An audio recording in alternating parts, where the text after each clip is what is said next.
Bonjour à toutes et à tous, bienvenue ou re-bienvenue pour ceux qui étaient là hier dans cette session d'ouverture Open Orientation, deuxième journée, des journées où on fait des ateliers CV, des sessions d'orientation pour vous aider à préparer votre avenir, votre futur.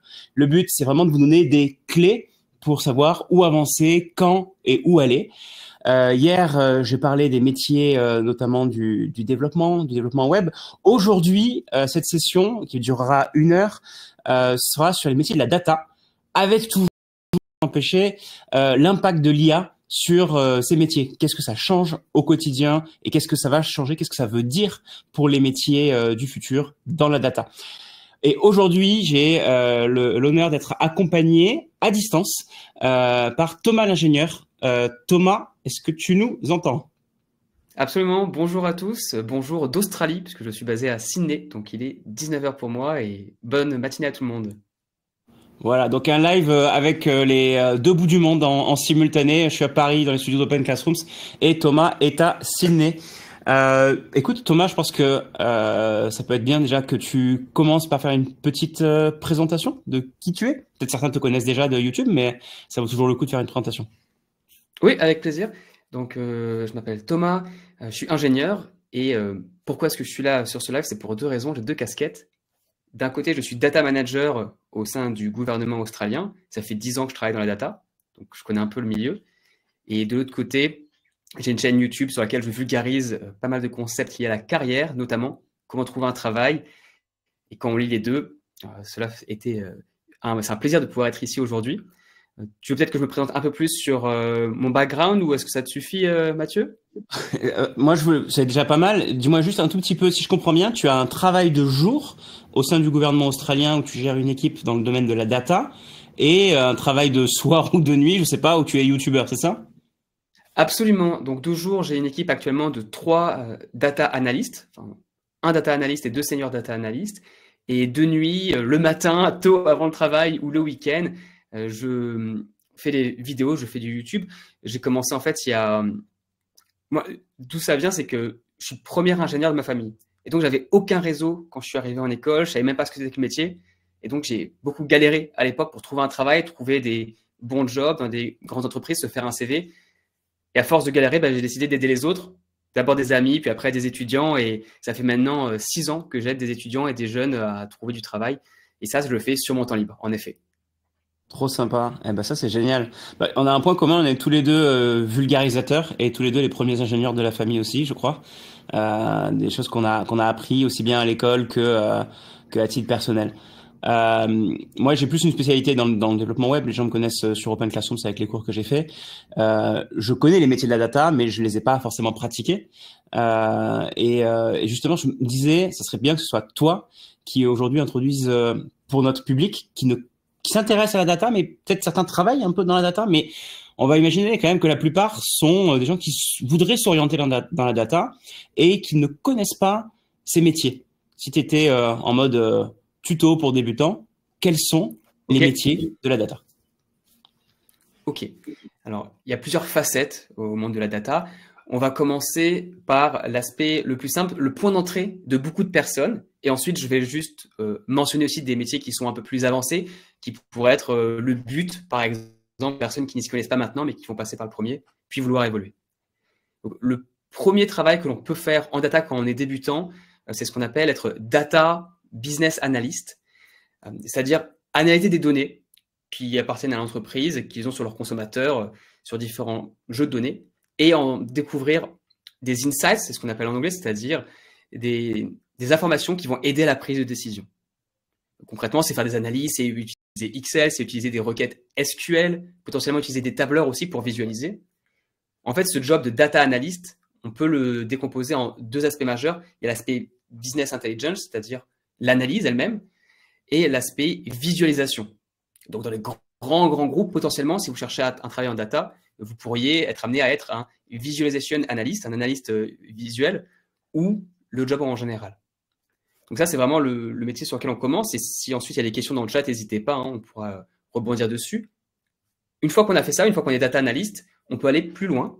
Et il y a deux types de métiers. Il peut y avoir le data scientist, c'est-à-dire celui qui va pas seulement trouver des informations dans la data, mais qui va aussi faire des prédictions avancées, utiliser des modèles mathématiques pour faire des prédictions. Là, on est un peu plus complexe déjà dans ce que la personne peut faire. Et il y a le data engineer, qui est la personne qui va structurer la donnée, parce que, pour donner un ordre de grandeur, une anecdote personnelle, les data engineers dans ma boîte, je travaille donc pour le gouvernement australien, le ministère du Transport. On a des millions de personnes qui se déplacent tous les jours. On a des millions de points de données sur eux. On va pas mettre ça dans un fichier Excel, ça va exploser au bout d'une heure. Donc, il faut qu'il y ait des personnes qui sont spécialisées dans la gestion de grandes bases de données. Ça, c'est data engineer. Et ensuite, troisième point, je pense que c'est la suite de ta... Excuse-moi, je t'ai coupé. C'était juste pour dire data engineer, j'ai tendance à dire, c'est pas un peu le plombier de l'histoire? Ouais, il sait là où il y a tous les tuyaux, toutes les canalisations, et il sait comment tout va d'un point à l'autre, alors que le data analyst est plutôt à la fin en général, et va être le lien entre ce qui arrive de l'évier et les personnes qui veulent avoir de l'eau. Et le troisième type de poste qui est en train d'apparaître en ce moment, et dont on va sûrement parler plus dans la suite de cette discussion, c'est tout ce qui est ingénieur machine learning, ingénieur AI, qui se développe énormément en ce moment, et je suis sûr qu'il y aura plein de questions là-dessus. Et on aura le temps d'en reparler dans le reste de la discussion. C'est plus spécialisé machine learning. Donc, à toi. Ça me fait, Thomas, une transition intéressante. J'ai encore des questions à te poser là-dessus. Quel est, selon toi, l'impact de l'IA sur les métiers de la data, notamment depuis l'arrivée de ChatGPT? Pour moi, ça va tout changer. ChatGPT, c'est un accélérateur énorme. C'est un assistant personnel. Et dans le monde de la data notamment, où le but, c'est de simplifier, c'est d'analyser, de déstructurer des choses complexes, avoir un assistant personnel qui s'occupe de faire plein de choses pour toi, c'est incroyable. C'est un peu comme si, dans une cuisine, on a un chef cuisinier qui avait un petit robot qui lui préparait tous ses ingrédients en permanence et qui tout était parfait. Bon, dans l'occurrence, c'est en train de développer, mais un chef avec un petit robot comme ça sera 10 fois plus efficace qu'un chef sans robot. Donc, il va y avoir des jobs qui vont se créer, des jobs qui vont disparaître, mais toute personne qui utilise ChatGPT actuellement a beaucoup plus de chances d'aller rapidement faire des choses intéressantes dans la data. Puisque si on a tous les ingrédients qui sont coupés pour toi, tu peux plus facilement te focaliser sur comment bien faire la cuisine. Et c'est une belle façon de le présenter, et j'aime beaucoup, parce que moi ça me parle évidemment, et c'est applicable d'ailleurs à d'autres métiers, les métiers de développement, et c'est vrai que pour la data ça turbocharge pas mal les métiers. Il y a aussi un peu un sujet sur les compétences du futur à avoir à l'ère de l'IA. Et en gros, il y a encore quelques années, il y avait des compétences qui évoluaient elles-mêmes, mais maintenant, avec l'IA générative, ChatGPT, j'ai l'impression qu'il y a de nouvelles compétences qu'il faut acquérir pour être efficace dans le monde de demain. Est-ce que tu peux me parler de ces compétences? Oui, je pense qu'il y a deux compétences principales qui vont être extrêmement utiles et de plus en plus appréciées, même sur les CV, mais de manière générale dans la vie de tous les jours au travail. La première, ça va être ce qu'on appelle le prompt engineering. Alors, c'est un mot anglais, ça fait bien. Ça consiste à apprendre comment bien donner des instructions aux IA, notamment à ChatGPT. Puisqu'il y a une différence énorme, je l'ai vu pas plus tard qu'hier, une amie m'a dit « Ah tiens, c'est marrant, ChatGPT me dit telle chose, mais ça a l'air d'être faux. » Et en fait, c'est parce que la question était très mal posée, était biaisée, et donc ChatGPT n'était pas utile. Alors que ce qu'on apprend... Vas-y. Du coup, si je peux me permettre, prompt engineer, on pourrait le traduire en français en poseur de questions. C'est une sorte de bon poseur de questions, mais des fois, ça s'apprend, quoi, à poser des bonnes questions. Déjà, il faut penser à poser la question à l'IA, parce qu'on n'a pas pris l'habitude, quand on est né, nous, à avoir une IA à côté qui nous aide. Donc, il faut avoir le réflexe, déjà de poser une question, et ensuite, savoir poser des bonnes questions, ou plutôt d'améliorer sa question au fur et à mesure, en voyant que les réponses n'étaient pas bonnes, on les affine. Moi, c'est vraiment pas plus tard que cette semaine aussi, les questions que je posais à ChatGPT, j'avais une réponse OK, mais pas ouf. J'ai passé genre un quart d'heure à améliorer la question. Et à la fin, j'avais une question qui était assez mouse, mais qui était bien précise. Et j'avais des bons résultats sur ce genre de questions. Ouais, absolument. Et non, le prompt engineering, même s'il y a le mot engineer dedans et que c'est poseur de questions, je pense que la traduction en français que tu donnes est vraiment bonne puisque n'importe qui peut le faire. Il s'agit d'apprendre à le faire. Et on peut apprendre comme tu l'as fait, où tu te poses devant ChatGPT, tu essaies d'améliorer. Et il y a des cours, il y a des vidéos YouTube qui t'apprennent à mieux le faire. S'il y a une astuce que je peux donner à toute personne qui veut acquérir ce skill-là, cette compétence-là, c'est d'avoir en permanence un onglet avec ChatGPT ouvert. Comme ça, si un jour tu te poses une question et que tu vas aller sur Google, à la place, essaie de le faire sur ChatGPT et regarde ce qui se passe. Des fois, ça va pas marcher, bien sûr, mais on sait jamais. Google n'est pas très content en ce moment parce qu'effectivement, ils se rendent compte que ça impacte aussi les recherches Google dans le sens où les gens vont aussi poser à l'IA et plus ça avance, plus ça devient efficace. Mais attention, je répéterai jamais assez, vous pouvez pas faire confiance non plus à l'IA comme vous pouvez pas faire confiance non plus à n'importe quel site web. Donc des fois, elle va vous sortir des trucs qui paraîtront justes mais qui seront complètement faux. Et ça m'est arrivé plusieurs fois d'envoyer des documents à ChatGPT pour lui demander de les analyser et ça avait l'air trop bien au début et puis au bout d'un moment je me rends compte que en fait il est parti complètement à l'ouest et j'avais des résultats qui me présentaient comme étant justes et qui pourtant étaient complètement faux. Donc j'ai aussi ce message à faire passer à tout le monde, c'est l'outil n'est pas parfait et il peut vous tromper par moment. Donc un conseil essentiel, c'est de garder votre esprit critique. Vous êtes là pour diriger l'IA et pas l'IA pour vous dire quoi faire. Et si vous dirigez l'IA, c'est aussi parce que vous voulez dire ça c'est bien, ça c'est pas bien, il faut que je vérifie et c'est pas juste, etc. C'est important de garder cet œil critique. Ouais, c'est hyper important et c'est ce qui s'appelle, le mot anglais qu'ils utilisent, et le même en français, c'est des hallucinations. C'est un peu comme, ouais, c'est littéralement des hallucinations de la part de l'outil, parce que la question a été posée d'une certaine façon, puis il voulait absolument répondre quelque chose, et même s'il ne sait pas, bah, si on lui pose une question qu'il ne sait pas, il va quand même répondre, et donc il va commencer à dire n'importe quoi, à fabuler, et là on part dans un délire où il ne va pas dire qu'il a menti, etc., etc., et c'est fini. Et Thomas, là-dessus, c'est aussi la façon dont l'IA générative a été conçue. Elle a été conçue pour générer des mots qui ont l'air d'avoir du sens entre eux, qui vont bien ensemble. C'est un compléteur de phrases à la base. Il complète des débuts de phrases, il les finit et il fait de nouvelles phrases. Ça n'a pas été conçu pour être un générateur de vérité ou un assembleur de vérité. Ça peut marcher, mais ça peut aussi partir en sucette et juste inventer un univers qui est complètement faux. Donc c'est la nature même de l'IA générative. Un petit exemple, si tu veux, dans la vie de tous les jours, dans la data justement. Perso, j'utilise ChatGPT très régulièrement pour débugger certains problèmes que j'ai au travail lorsque je fais du code. Et bien entendu, on ne va pas mettre le code de l'entreprise dans le ChatGPT, mais on va lui poser des questions. Ah, tiens, comment est-ce qu'on écrit telle chose dans SQL parce que je ne sais pas le faire. Il répond, on l'utilise, et là, oh, il y a une erreur, parce qu'il n'a pas fait il a inventé. Mais on peut recopier-coller l'erreur qui a été générée dans ChatGPT. Et ensuite, lui, il va faire « Ah, pardon, je me suis trompé » et il y a de grandes chances qu'il nous donne la bonne solution ensuite. Donc, c'est assez drôle de voir que dans quelque chose qui est quand même relativement binaire, hein, c'est l'informatique, c'est 0 ou c'est 1, il se trompe, mais si on lui repose la question, il peut quand même, si on prompte bien, justement, il peut nous rediriger vers la bonne solution. Et on parle un petit peu de compétences donc qui évoluent. S'il y en avait une, selon toi, une seule à retenir, qui deviendrait indispensable dans les prochaines années, ça serait quoi ? Alors, le prompt engineering, c'est vraiment la numéro 1, mais il y en avait deux, comme je t'ai dit. La numéro 1, c'est le prompt engineering parce que je pense que 90% des gens ne vont pas apprendre à bien le faire. Et si une personne qui est dans le chat actuellement prend le temps de prendre 5 à 10 minutes par jour pendant un mois pour apprendre à mieux faire des prompts, il aura une différence énorme. Mais la deuxième, quand même, pour donner une autre compétence, c'est la capacité à apprendre rapidement avec ChatGPT, avec les outils de machine learning. Puisque ChatGPT peut être un professeur incroyable quand tu lui demandes de l'aide sur des sujets qui sont relativement connus. C'est-à-dire, comme tu l'as dit, on veut éviter les hallucinations. Donc, si on lui dit que tu es un professeur d'histoire géo et je dois faire une thèse sur l'histoire de la Russie dans les années 40, dans ce cas-là, on aura des réponses qui seront sûrement plus fiables. Par contre, si on lui demande que va-t-il se passer dans 50 ans, bien entendu, ce sera faux. Donc, la capacité à apprendre très rapidement avec ChatGPT peut être vachement impactante. Et je vais donner un exemple. Il y a 2 semaines, j'étais en train de déjeuner avec un consultant qui travaille pour nous. Et il commence à nous parler de choses que je ne connais pas, des Docker. Enfin, ça parlait à des gens techniques un peu, mais des espaces dockerisés et des améliorations qu'il faisait. Et il dit un truc, et je dis, ça c'est marrant, ça me paraît bizarre. Et donc, je commence pendant qu'il parle, à juste prendre mon portable, à taper sur ChatGPT, quelle est la différence entre ces deux technologies, dis-moi les points de faiblesse, les points forts de chacune d'entre elles. Et là, il me sort une solution qui est connue, parce que c'est quelque chose qui est sûrement écrit très partout. Et là, j'ai pu lui poser une question beaucoup plus spécifique, qui a fait qu'il a dit et qui a commencé il a dû justifier, il a creusé, en fait il a dit bon, c'était pas forcément vrai ça, et j'ai pu en apprendre plus. Et c'est le genre de compétences, utiliser ChatGPT au travail pour apprendre plus vite, pour comparer des choses entre elles, tout en ayant un doute méthodique sur ce qu'il nous dit, mais s'en servir pour apprendre plus vite et savoir plus de choses.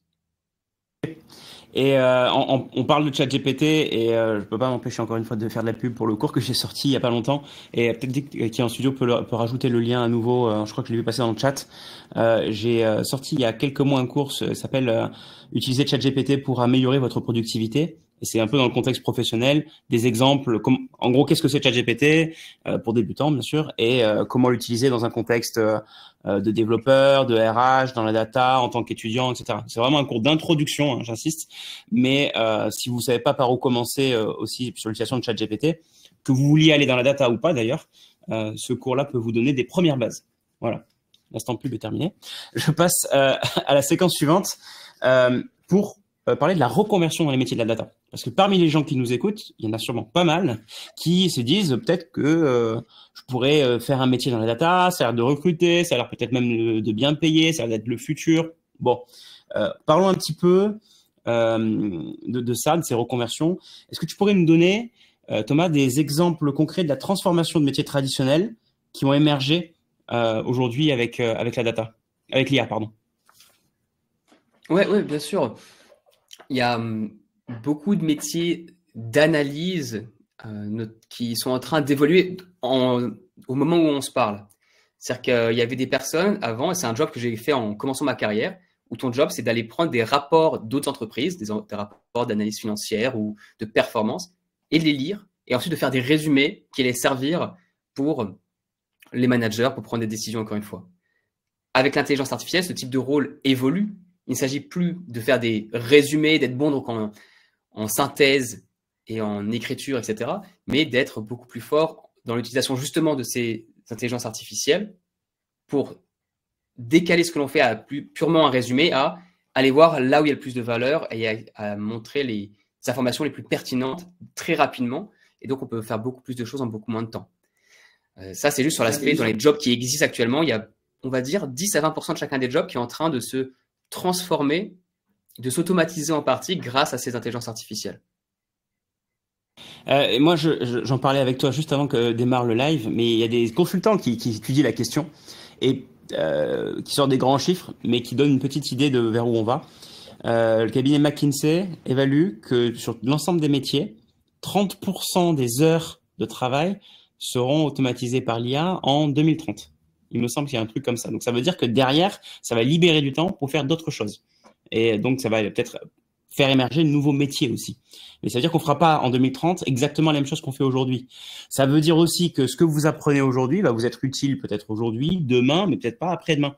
D'où la compétence aussi clé dont tu parlais, qui était de continuer à apprendre avec l'aide de l'IA. Parce qu'il y a un seul truc que je peux vous promettre, c'est que ni Thomas ni moi, on sait exactement à quoi ressembleront vraiment précisément les métiers en 2030, parce que ça évolue quand même très vite. L'idée, c'est d'abord de se lancer, de se mettre sur la rampe de lancement, mais pas de viser juste. Vous pouvez pas viser quel sera votre métier en 2030. Peut-être même pas dans 5 ans, en fait. On se dit 2030, c'est dans pas si longtemps. Donc, il va falloir plutôt se lancer et ensuite se diriger vers la bonne voie, celle qui vous parle le plus. Mais le plus important, c'est de faire le premier pas. Mais la question que je voulais te poser, Thomas, c'est qui aujourd'hui peut se reconvertir dans les métiers de la data? Est-ce que c'est accessible à tout le monde?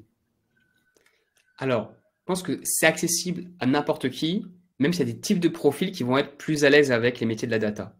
Notamment si vous avez un profil qui aime ce qui est organisé, ce qui est relativement logique, ce qui est cartésien, il est potentiellement plus facile de partir dans la data, qui quand même demande ce type de compétences, que si on est désorganisé, on a un esprit très artiste et on n'aime pas suivre des directions les unes après les autres ou faire des choses noir sur blanc, parce que parler à un ordinateur, travailler, récupérer de la donnée, l'analyser, c'est exactement ça, c'est faire des choses relativement carrées. Donc, tout le monde peut y arriver, n'importe quel profil, n'importe quelle éducation, mais je pense c'est quand même beaucoup plus simple si on a un profil organisé. Et j'aime bien ce que tu dis, parce que c'est exactement ce que je voulais dire. Je suis sûr que les métiers de la data, c'est pas pour tout le monde. C'est pas mon point. Il y a des gens qui vont s'épanouir dedans, d'autres qui vont pas s'épanouir dedans. Mais c'est pas tant les études que tu as fait qui vont beaucoup t'impacter dans ta capacité à faire de la data, parce qu'on a vu des gens se reconvertir vraiment dans tous les secteurs, depuis tous les secteurs. Mais c'est plutôt ton attitude. Il y a des gens qui aiment certains types de choses. Certains qui sont plus artistes, plus créatifs. Non pas que tu puisses pas être créatif dans la data d'ailleurs, mais c'est quand même un domaine où tu as besoin d'aimer appliquer des règles, des formules, être cartésien, etc. Donc si c'est plutôt votre cas, Vous êtes plutôt du profil à un peu rangé, et encore que ça peut être un peu une façon simplifiée de dire les choses. Il y a peut-être des gens qui sont pas rangés du tout à domicile et qui sont des très bons data scientists, je serais pas étonné d'ailleurs. Donc voilà, attention aux simplifications, mais en gros c'est ça, c'est aimer la clarté, le rangement, le côté un peu cartésien, logique des choses. Mais après, honnêtement, même si c'est effectivement basé sur des maths, il y a la capacité à apprendre au fur et à mesure les bonnes formules au fur et à mesure. Et plus le temps avance, moins tu as besoin de faire des formules mathématiques aussi à bas niveau, il me semble. Ouais, et j'ai envie de dire, et ça c'est un point hyper important, je pense à préciser, pour quelqu'un qui n'est pas dedans, la data ça peut faire peur, on peut se dire, oh là là, faut que je sois super fort en maths, faut que je refasse plein de... Ça me plaisait pas forcément à l'école. Alors, ce n'est pas le cas du tout pour une partie et une grande partie des jobs. C'est-à-dire tout ce qui est data analyst, data visualization. Alors bien sûr, faire une addition, c'est quand même mieux de savoir le faire, une multiplication aussi, mais il ne s'agit pas de faire des énormes calculs partout. Il y a une branche des métiers de la data qui fait ça, et c'est celle qu'on met un peu plus en avant, donc c'est peut-être celle dont on entend parler dans les médias, c'est les data scientists et potentiellement les data engineers, et encore, qui font plus de maths, mais vraiment sur 60-70% des jobs, c'est pas le cas. Et actuellement, je dois avouer que la dernière fois que j'ai fait des maths, c'était il y a plusieurs mois. J'utilise des modules qui existent déjà. Des gens ont déjà fait tous les maths derrière, et donc j'ai juste à utiliser des modules sans avoir besoin d'être forcément bon là-dedans. Et Thomas, toi, tu travailles avec des gens dans la data, tu manages une équipe dans la data. Ouais. Sans révéler leur identité, mais il y a peut-être des gens qui ont des histoires intéressantes et pas forcément des carrières très linéaires dans les gens avec qui tu travailles, peut-être dans ton équipe ou des gens que tu as rencontrés. Ouais. Tu pourrais nous raconter une anecdote ou deux de personnes réelles qui ont suivi des carrières différentes? Ouais. Donc moi, mon équipe a un peu tourné, mais il y a une personne avec qui je travaille depuis 2 ans, depuis que j'ai commencé dans cette équipe, qui, lui, a un parcours très atypique parce qu'il s'est mis dans la data, on va dire, il y a 5 ans à peu près. Donc, il a 45 ans. Il s'y est mis vers 40 ans. Et lui, son parcours, c'est que son père travaillait dans les trains pour ciné. Lui, il adore les trains depuis qu'il est petit. Ce qu'il fait le week-end, c'est qu'il adore voir des trains. Et il voulait travailler pour les trains. Donc, il a commencé là-dedans. Il a commencé en tant qu'opérateur. Puis qu'après, il a fait un peu de conducteur de train. Puis après, il s'est retrouvé dans les stations à gérer des équipes de flux, etc. Et il y a une réorganisation il y a 5 ans. Et on lui a dit, bon, bah, ton poste, il va être supprimé parce que voilà, les gens qui comptent des choses, on n'en a plus besoin. Par contre, il y a un poste qui s'ouvre si tu veux où tu vas aider les analyses sur les trains. Et vu qu'il connaissait l'industrie, bah, il s'est dit, pourquoi pas, je connais pas trop la data, mais allons-y. Et il a appris il y a 5 ans à faire des requêtes SQL simples au départ et à comprendre d'où venaient nos données. Et maintenant, bah, c'est on a dit en anglais le SME, le Subject Matter Expert, donc l'expert sur tout ce qui est trait au train et au système de transport en commun et bus aussi sur Sydney de notre équipe. Et oui, il va pas faire des modèles quantitatifs incroyables, c'est pas un data scientist, mais c'est un data analyst qui est extrêmement bon, tout le monde lui fait confiance, il a un job qui l'épanouit, et c'est incroyable de voir qu'à 40 ans, bah, il s'est retransformé, certes avec une industrie qu'il connaissait, et d'ailleurs c'est ce que je conseille aux gens, si vous avez une expérience, autant partir dans quelque chose dans la même industrie, ça vous donne un avantage. Mais voilà, il y a 5 ans, il connaissait rien à la data et maintenant il est data analyst et il est très bon et c'est un plaisir de travailler avec lui. Voilà, ça c'est bien d'avoir ce genre d'histoire parce que ça rassure les gens qui probablement peuvent se dire mais j'ai pas commencé depuis que j'étais petit, j'étais pas avec un ordinateur à faire des formules sur Excel ultra complexes depuis que j'étais petit et donc ça peut pas être pour moi alors que en fait, on voit qu'il y a des trajectoires et je le vois partout. Hein, je le vois y compris chez les étudiants Open Classrooms déjà, ou même en interne chez les employés Open Classrooms, des trajectoires complètement différentes. Donc, j'ai aussi besoin de rassurer tout le monde sur ça. Toutes les trajectoires sont possibles. Après, c'est encore une fois, est-ce que c'est un sujet qui vous intéresse? Est-ce que ça vous motive? Est-ce que vous sentez que vous allez avoir une petite excitation à travailler dans ce domaine? Ça, c'est le plus important. Le reste vient tout seul. L'envie d'apprendre, la capacité à apprendre vient naturellement quand c'est votre domaine. On parlait donc de reconversion, sur les formations, sur les métiers dont tu as parlé, c'est justement intéressant de rebondir là-dessus parce que c'est la quasi-totalité de ces métiers de la data où on a des formations Open Classrooms à des niveaux différents. Data analyst va plutôt être en général un niveau d'entrée dans lequel tu vas avoir de la data visualisation, tu vas avoir data scientist ou AI engineer aussi, qui est plus avancé. C'est-à-dire que généralement, moi, pour répondre à gens qui veulent s'intéresser à la data, je recommande les formations dont le niveau de diplôme est le plus bas pour commencer et ensuite d'enchaîner si vous le souhaitez sur d'autres parce que l'écart peut être parfois un peu grand. Mais voilà, il y a un point d'entrée, data analyst, qui est d'ailleurs très demandé et très intéressant et très important. Et après, il y a d'autres points donc, que tu évoquais de métiers qui existent sous forme de parcours, diplôme Open Classroom, data scientist, AI engineer, etc. Et Open Classroom, c'est marrant parce que sur nos formations, on utilise aussi l'IA et la data à différents niveaux. Par exemple, on met à jour les formations par rapport à l'IA. Il n'y a pas que ChatGPT, mais ChatGPT est quand même un élément assez central. Donc, on fait utiliser l'IA générative dans les projets pour les étudiants. On est en train de les mettre à jour. Et d'ici la fin de l'année, notamment, il y aura 80% des étudiants qui auront travaillé avec l'IA générative dans nos formations. Donc, ça inclut la data. Et en plus, on boucle un peu la boucle derrière où on commence à utiliser des assistants IA qu'on implémente en complément des formations. L'idée étant d'avoir quelque chose de personnalisé qui peut tenir compte du projet sur lequel tu es en train de travailler en tant qu'étudiant, mais qu'on a alimenté, qu'on a nourri avec des informations sur les cours Open Classroom, sur le projet, et qui du coup te donne une réponse 24/7 là-dessus. Et on parlait d'hallucination. Effectivement, il faut faire toujours attention parce que cette IA peut aussi halluciné, mais moi qui l'ai beaucoup utilisé ces 2-3 derniers mois, j'ai eu de la chance ou quoi, mais en tout cas je l'ai pas vraiment vu halluciner, et elle a été très pertinente. Quand je l'avais par exemple une question sur une question que j'inventais sur un projet en code, il savait quelles étaient les contraintes du projet, etc. Et donc ça permettait d'avoir une aide complémentaire au mentor qui vous accompagne en visioconférence, et ça c'est grâce aussi aux métiers de la data qui sont derrière, qui ont configuré cette IA grâce aux développeurs qui ont travaillé ensemble, et ça permet de voilà, c'est un autre exemple qui me permet de gagner du temps aussi bien on l'a vu donc dans le monde du travail, mais aussi pour les étudiants. Je pense que du coup tu peux apprendre plus vite, tu peux gagner du temps dans ton apprentissage, que ce soit sur Open Classroom soit ailleurs d'ailleurs.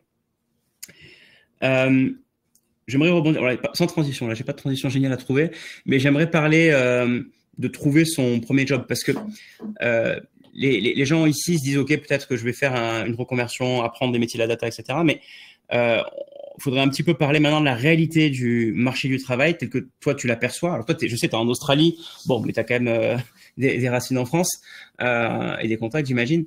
Mais pour qu'on comprenne un petit peu comment ça se passe, les jobs dans la data, il y a notamment ton premier job et ensuite, voilà, quels sont déjà les conseils que tu donnerais aux gens qui chercheront leur premier job dans la data? Ouais, il y a le premier conseil, et je pense le plus important, c'est pour décrocher ce premier job dans la data, il faut une première expérience. Ça va être le critère discriminant. Il y a tellement de candidats qui veulent se mettre dans cet Eldorado de la data qui est en vogue actuellement que ne pas avoir une première expérience, c'est difficile. Et là, tu vas me dire, première expérience, mais justement, j'ai jamais travaillé dedans. Et l'astuce, c'est que les projets que l'on fait sur le côté, les projets soit dans les formations comme celle d'Open Classroom lorsqu'on doit réaliser quelque chose, ou même des petits projets que l'on peut faire par soi-même. Je crois que j'ai vu des commentaires, quelques personnes qui disaient qu'ils commençaient à apprendre par eux-mêmes. Ces projets-là sont extrêmement valorisables. Imagine, je vais donner un exemple vraiment même de geek, tu vois, pour s'il y en a certains qui aiment. J'aime jouer aux jeux vidéo. Et il y avait des jeux vidéo dans lesquels je devais à un moment donné toujours cliquer au même endroit et ça m'a saoulé. Qu'est-ce que j'ai fait? J'ai été chercher sur Internet comment on fait pour automatiser ça. Et donc, j'ai fait un petit programme en Python qui m'a permis de faire ça. Et ça faisait longtemps que je n'avais pas fait de Python. Et ensuite, si un jour on me demande quelle est la dernière fois que tu as fait du Python, je pourrais dire ça. Ça a l'air rien, mais ça montre de la curiosité, que tu as fait un projet tout petit. C'est juste cliquer sur un bouton 3 fois de suite, mais de A à Z. Et le fait d'avoir fini quelque chose à 100%, aussi petit soit-il, est extrêmement valorisable et apprécié par les entreprises. Parce que tant que vous n'avez pas ça, on va se dire ouais, mais est-ce qu'il aime vraiment la data? Il n'a pas été jusqu'au bout. Donc, ce que je vous conseille vraiment, c'est d'avoir un projet que vous faites de A à Z et le plus petit possible. Et plus vous en avez des petits projets comme ça, plus votre profil sera valorisé et vous arriverez à avoir ce premier job. C'est difficile sans, donc je vous conseille vraiment de vous dire, tiens, est-ce qu'il n'y aura pas quelque chose que j'aurais envie de faire? Et merci Thomas de mettre les pieds dans le plat, parce que cette histoire de l'expérience, c'est le truc qui rend fou les étudiants. Parce qu'ils se disent, mais apparemment, si tu as de l'expérience, tu peux trouver des jobs facilement et même être très demandé et à des très bons niveaux de salaire, on pourra même y revenir. Mais la réalité, c'est le premier pas. Le premier pas, c'est ce qui est le plus dur. Et comment tu fais pour postuler à des annonces qui disent minimum 3 à 5 ans d'expérience, d'ailleurs sur des technos des fois qui disent même pas depuis 3 ou 5 ans, et comment tu inventes cette expérience, enfin, est-ce que tu as le droit d'inventer l'expérience? Et je suis complètement aligné, je veux le répéter tellement ce que tu as dit, c'est les mots que j'aurais pu sortir. Tous les petits projets aussi petit soit-il, mais qui montre votre curiosité et votre capacité à aller jusqu'au bout de bout en bout, l'espèce de truc qui va cliquer sur un bouton dans un jeu, c'est un très très bon exemple. Ça paraît bête et beaucoup auraient voulu le cacher pour eux en mode ah mais c'est un jeu vidéo donc je vais peut-être pas en parler, ou c'est trop petit comme programme mais c'est insignifiant. Non non non. En fait ça c'est des trucs qui parlent vraiment aux recruteurs et que vous amenez en portfolio, limite vous imprimez les projets. Moi c'est ce que je recommande. En tout cas vous venez avec l'ordi et vous montrez ce que vous avez fait. Et quand vous faites une formation Open Classrooms, vous avez une douzaine de projets. Ces projets, ils sont des contextes professionnels. En fait, mettez-les en avant dans votre CV, montrez-les en entretien. C'est votre expérience. Et en plus de ça, si vous faites des petits projets perso à côté, des petits trucs, ça fera une énorme différence. Et ça me permet de rajouter. Vas-y. Attends, je vais juste. Instant pub encore, mais c'est pas mon cours pour une fois. Quelqu'un, j'ai oublié son nom, mais a créé un cours sur Open Classrooms. Comment trouver son premier job dans la data. Donc, on essaiera de vous mettre dans le chat aussi. Trouver son premier job dans la data, c'est un cours qui vous donne des conseils quand vous travaillez dans la data pour la première fois. Comment vous faites un CV dans la data, comment vous travaillez des projets dans la data, etc. Donc voilà, on est aussi actif sur Open Classrooms, pas seulement pour vous apprendre à les compétences de la data, mais aussi savoir vous vendre sur le marché du travail. C'est des compétences extrêmement importantes et souvent négligées. Cet instant étant fait, un petit retour sur l'IA vite fait. Après, on prendra les questions parce qu'il y a pas mal de questions et je suis très frustré de ne pas encore y répondre. On essaiera de répondre au maximum. Comment tu penses qu'on peut utiliser, toi, l'IA générative pour aider à trouver un travail? Alors, c'est une super question. Il y a plein de manières différentes, mais si on devait faire des grandes catégories, 2 grandes solutions et 2 grandes utilités. La première, c'est pour les CV et les lettres de motivation. Ça, c'est vraiment extrêmement utile. Faites votre CV et ensuite, faites un copier-coller, mettez-le dans ChatGPT, dites-lui « Tu es un expert en recrutement, que penses-tu de mon CV? Qu'est-ce qui est améliorable ?» Et ça va vous étonner à quel point les réponses de ChatGPT seront précises et intéressantes. Ça, c'est vraiment le super conseil. ChatGPT est votre relecteur de CV. Et une fois qu'il a relu, dites-lui, rédige-moi une lettre de motivation pour telle entreprise à partir de mon CV et de mes projets. Et pareil, la lettre de motivation sera une base. Je vous conseille de la remodifier derrière, de ne pas l'utiliser telle quelle pour que ce soit vraiment vous. Mais au lieu de passer 3 heures à 4 heures à faire une lettre de motivation, passez-en une à la relire et à améliorer et avoir un produit final largement supérieur. Donc ça, c'est relecteur de CV numéro 1. Et numéro 2, c'est sur les questions aux entretiens. Ça peut être une bonne manière aussi de vérifier que vos réponses sont pertinentes. Par exemple, le but quand on va à un entretien, c'est d'avoir plusieurs histoires qui soient prêtes et qu'on puisse raconter ce qu'on a fait dans sa dernière expérience, ce qu'on a fait dans ses études, les projets qu'on a pu travailler. Essayez d'en mettre une par écrit pour voir, de le dire à l'oral, enregistrez-vous, mettez-le par écrit et demandez à ChatGPT ce qu'il en pense. Demandez à ChatGPT, tu es un recruteur, voici une réponse à la question pourquoi vous entretien? Qu'en penses-tu? Pourrais-tu me donner d'autres réponses de quelqu'un qui veut travailler dans la data? Donc, c'est à la fois votre relecteur de CV et votre préparateur d'entretien. C'est comme ça que j'utiliserai principalement, Mathieu. Merci de partager. Et j'aime bien ces exemples très concrets. Tu vois, tu as des limites données, des prompts concrets que tu peux utiliser. Et ça paraît presque trop beau pour être vrai, mais la réalité, c'est que les réponses sont, je trouve, très pertinentes aussi. Donc, osez copier-coller le contenu de votre CV et de lui demander de croiser avec une entreprise cible et demander des choses ou une lettre de motivation ou un mail de motivation si vous faites pas des lettres de motivation, c'est très bien aussi. Tu veux dire un truc si tu veux. L'anecdote, c'est j'ai un ami qui a postulé pour une boîte, on va pas la nommer pour pas faire de pub, mais qui distribue des légumes, des repas préparés, mais les légumes en eux-mêmes avec la nourriture qu'on peut faire. Et il a fait une lettre de motivation qu'il a écrite lui, puis il l'a mis dans le chat GPT et lui a dit rajoute-moi des blagues en rapport avec les fruits et les légumes. Et alors, les blagues, c'est toujours hit or miss, ça peut ne pas marcher, mais il a gardé 3 et 4 des blagues qui avaient été proposées par ChatGPT, qu'il a rajoutées dans sa lettre de motivation. Et en entretien, on lui a pris, on lui dit non, vraiment, ça nous a étonné tes blagues, elles étaient spot on. Et donc, en fait, les gens avaient lu la lettre de motivation et ça avait été tellement distinctif qu'il avait eu un entretien la semaine d'après. Donc, pour ce genre de petite utilité, rajoute-moi quelque chose lié à ce domaine-là, ça peut vraiment faire mouche et je vous conseille d'essayer au moins pour voir ce que ça donne. C'est super intéressant. Et encore une fois, anecdote de gens que tu connais, qui l'ont fait, qui ont eu là ici, une personne qui a eu des entretiens en étant un petit peu malin sur ça pour se distinguer. Et surtout, j'insisterai jamais assez, personnaliser le message, cibler l'entreprise, cibler par rapport au secteur. Il n'y a rien de pire que des CV envoyés à la chaîne et anonymes, surtout pour un premier métier. En fait, comment ça se passe? Le premier pas est, à mon sens, le plus dur. C'est là qu'il faut justement se différencier, donc montrer un peu les projets, les compétences que vous faites, etc. et vous distinguer. Et l'IA générative peut vous y aider. Une fois que vous avez mis le pied en entreprise et que vous continuez à apprendre, en général, toi, tu pourras peut-être témoigner d'ailleurs directement. Tu évolues dans ton job ou tu évolues d'entreprise en entreprise et tes compétences deviennent très recherchées.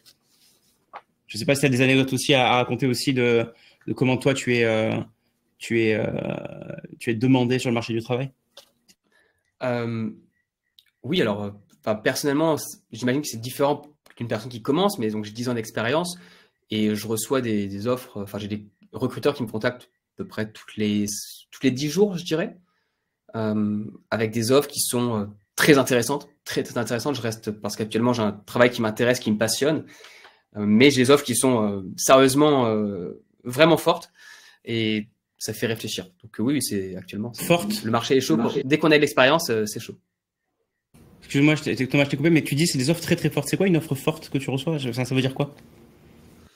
Ça a sûrement des montants qui paraissent démesurés par rapport à la France, je pense, mais même des gens en France que je connais, on va dire en France, enfin ça approche facilement les 100K. Enfin, il n'y a pas de avec et les miennes sont plus élevées que ça, donc.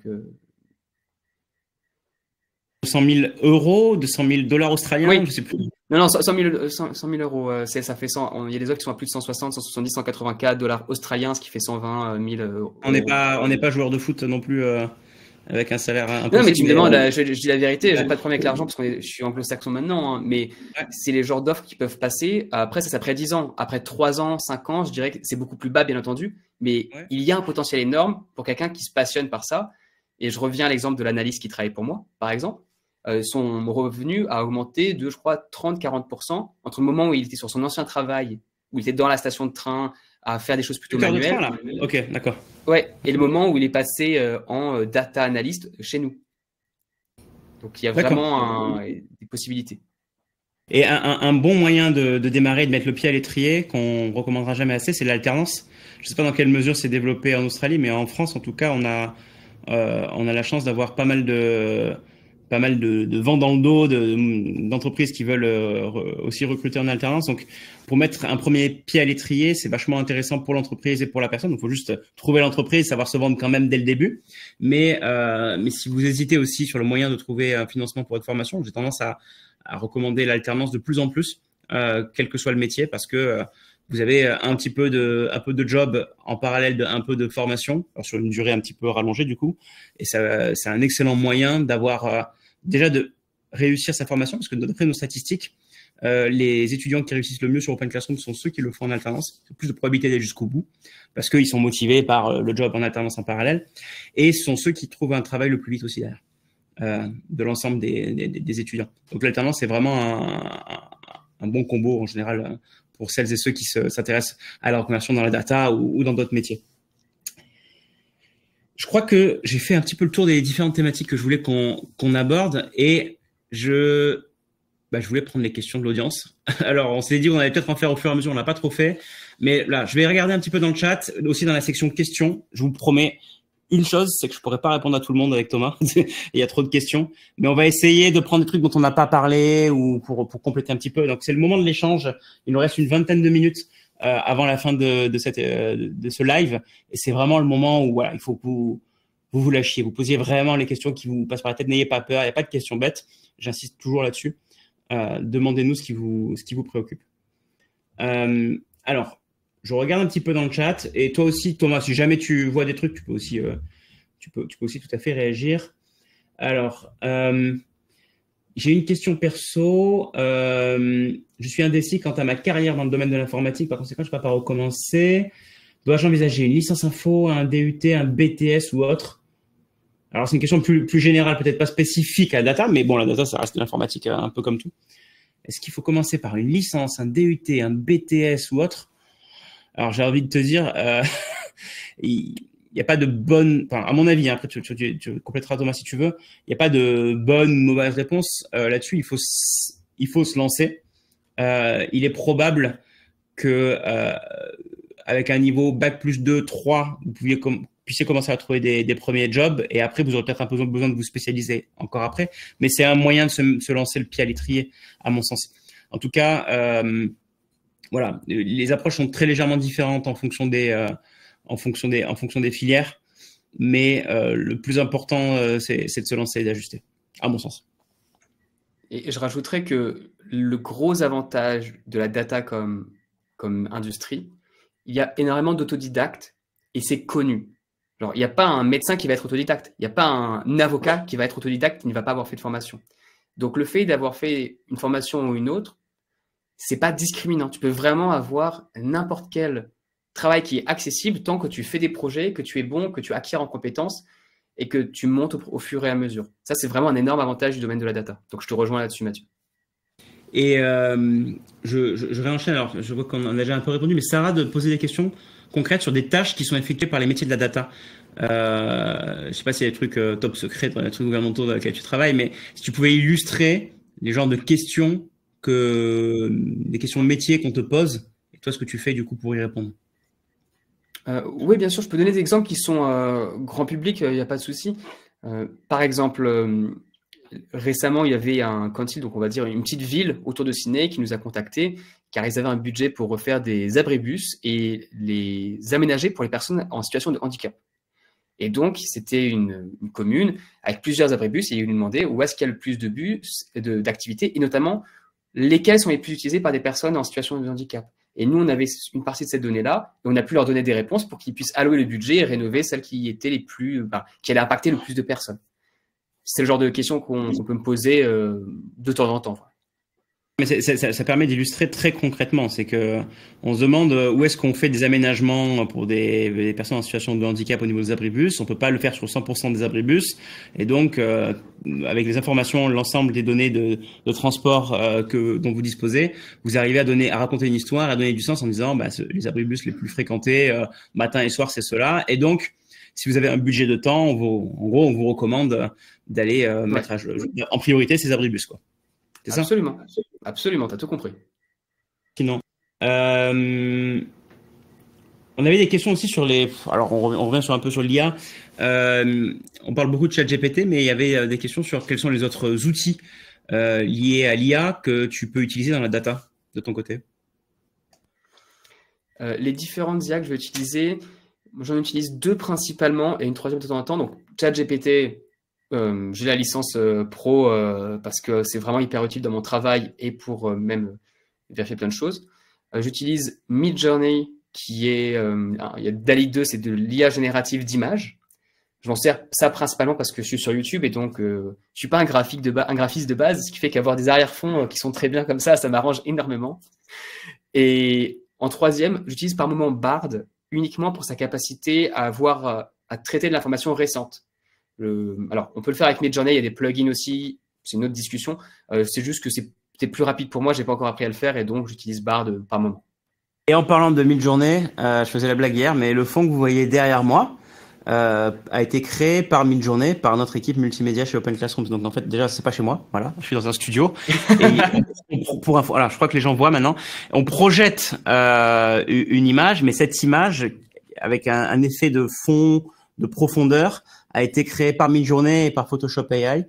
Et c'est une combinaison de ça. En fait, notre équipe a fait un sketch un petit peu à main levée ou sous Blender, mais en mode très rapide, au brouillon. Et ensuite, l'envoie à Midjourney et demande une version de plus haute qualité et plus créative autour de ça. Donc voilà, je suis bien moi, mais le fond est une génération de l'IA. Donc ça, c'est important aussi à tenir compte. Et effectivement, pour des gens qui sont pas graphistes eux-mêmes, ça peut leur faire gagner du temps. Pour toi, sur tes vidéos YouTube, j'imagine assez bien. Et tu parlais de Bard. Donc Bard, pour ceux qui connaissent pas, c'est l'équivalent de ChatGPT côté Google, qui, bon, on dit est un petit peu en retard. Bon, après, j'imagine que les choses vont évoluer assez vite. Une force, c'est sa capacité à aller chercher des données plus récentes que ChatGPT, qui a peut-être 2 ans de retard ou un truc comme ça selon les versions, sur des connaissances sur le monde. Après, si tu as, Thomas, d'ailleurs, la version payante de ChatGPT, comme moi, ChatGPT+, tu as une option pour faire une recherche pas Google, mais une recherche Bing, qui est le truc de Microsoft, parce que ChatGPT appartient en partie à Microsoft derrière, et donc ça permet d'obtenir à peu près le même genre de résultats. Et oui, et tu parlais de génération d'images, Midjourney, oui, donc qui est très connu, DALL-E 3, qui est la dernière version de OpenAI, qui est intégrée maintenant à ChatGPT. Donc pour la version payante, hein, toujours, si vous avez ChatGPT+, maintenant vous pouvez dans le prompt de ChatGPT, au lieu d'avoir une réponse texte, vous demandez des images et il vous génère des images qui honnêtement commencent à être de qualité à peu près comparable à Midjourney. J'ai testé, j'ai été très agréablement surpris. Donc c'est un peu du tout en un. Ou encore, on parlait de ChatGPT, la version audio de ChatGPT qui est sortie sur mobile il y a quelques jours. Et là, ce matin, en venant au travail, j'avais mis mes écouteurs et je parlais, tenez-vous bien, je parlais à ChatGPT sur le long de mon trajet. Je posais des questions sur des trucs notamment relativement récents. Et la voix me répondait avec une voix générée par ordinateur. Donc, c'était un peu mon ping-pong. Et j'ai trouvé ça super intéressant que la différence entre écrire en texte et avoir une réponse texte et maintenant avoir parlé à la voix et avoir une réponse par la voix, ça fait une surprise, ça fait un choc et c'est super intéressant et très complémentaire. Ah ouais, je pense que la voix, ça va être un autre palier de vulgarisation et de mise à disposition des personnes. C'est un changement énorme. Pour l'anecdote, je m'étais amusé il y a quelques mois à faire en sorte qu'ils puissent nous répondre via un plugin de voix et de l'automation. Mais là, je suis un peu en retard, je dois l'avouer. J'ai sûrement un mois de retard. Je n'ai pas pris le temps de me mettre à jour sur ces différentes updates, mais je pense que je vais le faire après cette discussion dans les prochaines semaines, dans les prochains jours. Je te garantis, ces dernières semaines, il y a ça, il y a la visualisation de ChatGPT. Donc, tu parlais de copier-coller le CV. Tu peux prendre le texte et le copier-coller dans le texte de ChatGPT, mais maintenant, tu peux envoyer le fichier ou tu peux envoyer une capture d'écran ou une photo, tiens, avec ton téléphone. Mon téléphone, avec la version de ChatGPT+, par contre, hein, il faut la version payante pour ça. Prendre une photo de ton CV et demander des conseils. Et donc, du coup, non seulement il va être capable de lire le texte et de donner des conseils sur le texte, mais il va aussi donner des conseils sur la mise en forme et la visualisation de ton truc. Ah, incroyable. C'est vraiment fou. J'ai fait des tests, ça m'a fait halluciner.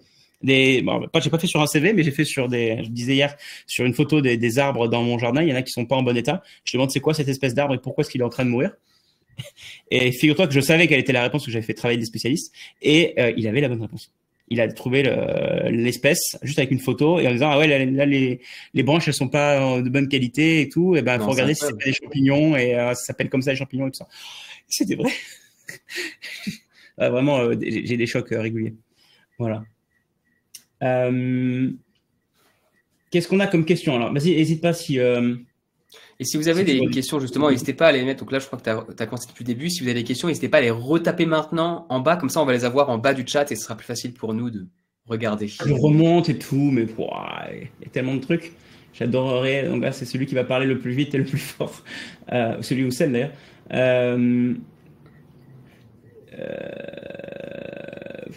Qu'est-ce qu'on peut dire? Quelqu'un demandait, Camille demandait, ou quelqu'un demandait si on pouvait.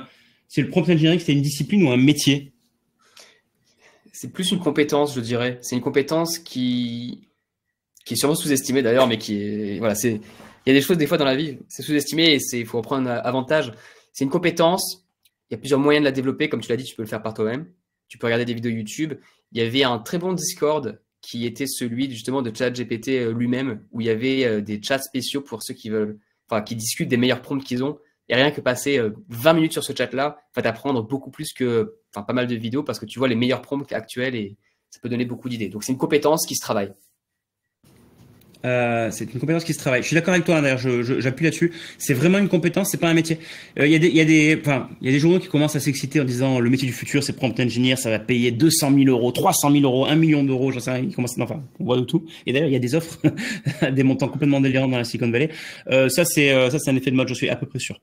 Pour le coup, le métier prompt engineer seul, ça n'a pas de finalité. Il faut avoir une finalité derrière. C'est un moyen, c'est un outil. Ouais, je pense que il y a un gros effet de mode là-dessus. Je pense qu'il peut y avoir des boulots.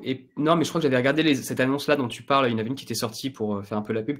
C'était pas un vrai truc de prompt engineer. C'était quelqu'un qui cherchait une sorte de data architecte qui en plus savait faire du prompt, mais c'est pour faire de l'automatisation et c'est un niveau. Là, pour le coup, on parlait de savoir faire des maths. Lui, il doit faire énormément de maths. Donc là, c'était vraiment un métier ici. mais à notre échelle, pour les gens normaux et les gens qui débutent aussi, c'est une compétence qui se travaille. On a une question aussi, le domaine de la data est-il adapté pour être freelance?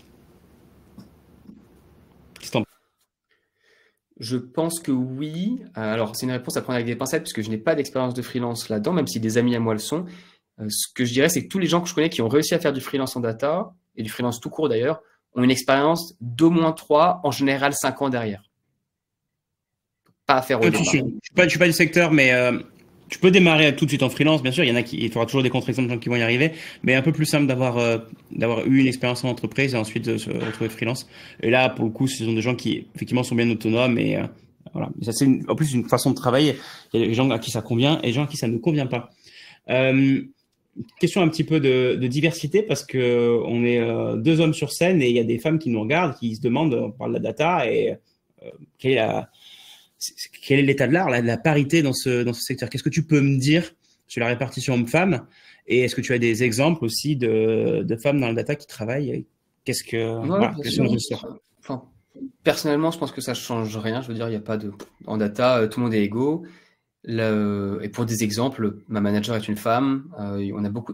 Je suis dans une équipe qui, paradoxalement, il y a beaucoup de femmes à des hauts postes, ce qui est pas forcément ce qu'on peut s'attendre à, mais il n'y a aucun problème. Enfin, les personnes sont compétentes. C'est un non-sujet en fait. Donc, si vous avez des doutes par rapport à ça, ce que je peux vous conseiller, c'est allez-y, foncez. Il peut y avoir une mauvaise expérience comme dans toute entreprise, dans la vie de manière générale, et puis y avoir quelqu'un qui aime pas ça. Mais vraiment, allez-y, il y a des métiers pour tout le monde. Il n'y a pas de souci, quoi. Un doute de toute façon que tout le monde est capable de le faire, ça c'est pas du tout le sujet, mais c'est effectivement, je pense, par rapport à la diversité dans les entreprises, dans le métier, que les gens se posent des questions. Donc par exemple, c'est rassurant de savoir que toi, ton manager, c'est une manager en fait dans le domaine de la data, parce que je pense que c'est aussi une question d'inclusion. Si tu es une femme et tu te retrouves dans un milieu entouré d'hommes, tu peux aussi te poser des questions, même si tu es tout à fait capable de faire le job. Le sujet, c'est plus que tu as l'impression de devoir beaucoup plus forcer la porte pour rentrer. Et donc, c'est important d'avoir des rôles modèles là-dessus. Qu'il y ait des managers qui soient des femmes, par exemple, c'est un très bon truc.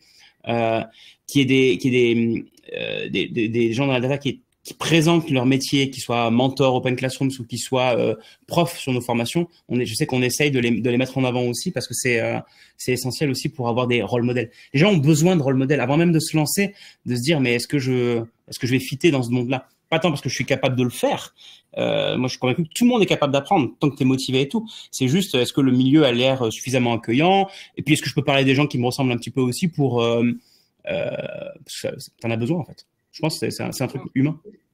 Moi, je suis d'accord. Et je vais même apporter une petite anecdote. Il se trouve que j'ai travaillé dans le passé dans les mines et dans le pétrole et dans la construction. Et là, par contre, oui, il peut y avoir aussi des femmes, mais pour le coup, le milieu est beaucoup plus dur. C'est des milieux physiques, rudes, et où les rapports humains sont un peu différents, on va dire, pour le dire très politiquement correct. Ah ouais. Mais dans la data, c'est pas du tout le cas. Vraiment, j'ai l'impression que l'inclusivité et la bienvenue, la welcomeness des personnes est incroyable. Et j'ai jamais vu aucun problème pour des femmes. Mais après, c'est peut-être une situation privilégiée, mais vraiment, c'est une situation qui est c'est une industrie très agréable et qui accueille les gens tant que les personnes sont prêtes à faire le travail et qu'elles sont prêtes à vraiment bosser et à devenir bonnes. D'accord.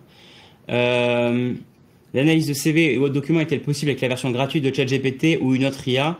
Oui, tu peux copier-coller le texte de ton CV dans ChatGPT version gratuite. Le truc où tu prends en photo ton CV, ça c'est la version payante, en gros. Je la fais courte, mais c'est ça. Il y a une question intéressante de Sarah, et je vais peut-être juste... pouvez-vous donner des tâches qui sont effectuées par un métier de la data? Je vais t'en donner une deuxième, parce que j'en ai donné une tout à l'heure, un exemple avec les abribus. Une deuxième, c'est qu'il est très courant pour des data analystes, le poste qui commence, de devoir créer des visualisations. C'est-à-dire qu'on te donne de la data, par exemple la vitesse sur la route à tel endroit, et toi, ton but, ça va être de faire une carte avec les zones qui sont les plus congestionnées, les zones où les gens vont le plus vite. En fait, tu présentes des informations de manière visuelle. C'est le genre de tâche qui peut arriver régulièrement. Là, c'est effectivement très concret, très intéressant. Et quel que soit le secteur, hein, tu as des questions. Moi, je peux illustrer. Tiens, j'ai envie d'illustrer un petit peu côté Open Classroom. On a une équipe data qui travaille sur pas mal de choses. Alors, une diversité. On a besoin d'eux et ils ont énormément de choses à faire. Donc, c'est typiquement un exemple où on recherche les gens dans la data.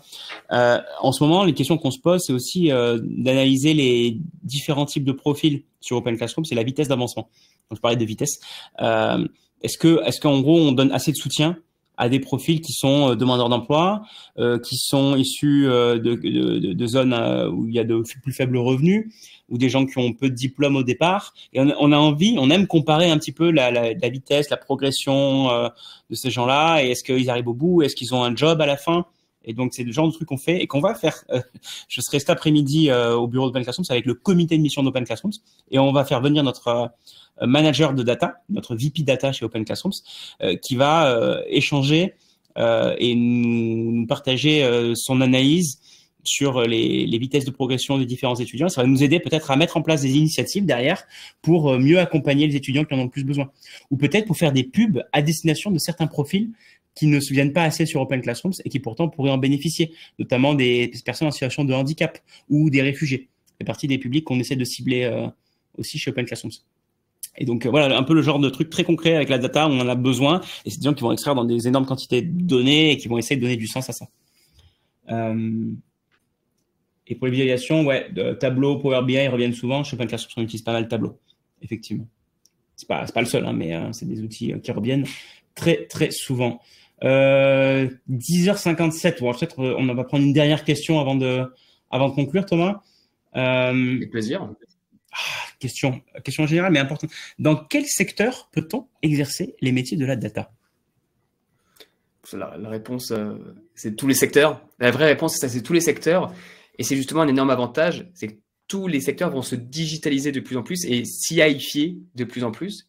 Donc, si toi, tu as une appétence particulière, que tu apprécies un domaine en particulier, que tu as même peut-être une expérience là-dedans, potentiellement, tu as une opportunité de pouvoir travailler dans ce secteur, dans l'IA et dans la data. Donc, c'est multisectoriel. Choisis quelque chose qui te plaît, comme ça, tu fais d'une pierre deux coups. Le conducteur de train, il adore les trains, il a des modèles de train chez lui, il est dedans depuis qu'il est petit, mais il travaille toujours dans les trains, mais dans la data. Ouais, et c'est fou, hein, c'est un exemple tellement concret. Lui, il adore ça, c'est sa passion. Mais se dire qu'il a pu transférer dans la data alors qu'à la base, c'est quelque chose de super matériel, ça montre que c'est possible a priori partout. Et j'ai vu des questions passer plus tôt dans la discussion sur le domaine de la santé. Bien entendu que c'est possible. Et donc, allez-y, quoi. Tous les secteurs sont possibles. Ben super, et je confirme. C'était la bonne réponse. J'aurais été étonné que tu me dises autre chose. Tous les secteurs sont impactés, en fait, tout, quel que soit le domaine.